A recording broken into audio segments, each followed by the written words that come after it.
The question is, the correct order of Kb value of the following is, the solution is, now we know that in amines and substituted amines,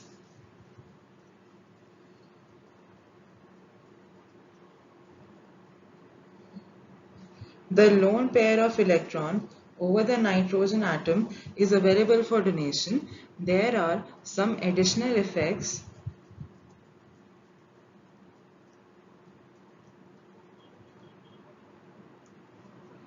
which can provide a gentle push to the lone pair of electrons for easy donation. Now, we know that Kb is directly proportional to the basic strength. This basic strength depends on the amount of hydration, and the amount of hydration is further proportional to the availability of lone pairs on nitrogen. Combining both these effects, the order of basic strength is determined as 2 degree, that is the secondary, 3 degree, that is the tertiary, and NH3, that is the primary degree amines, giving us the solution as option B.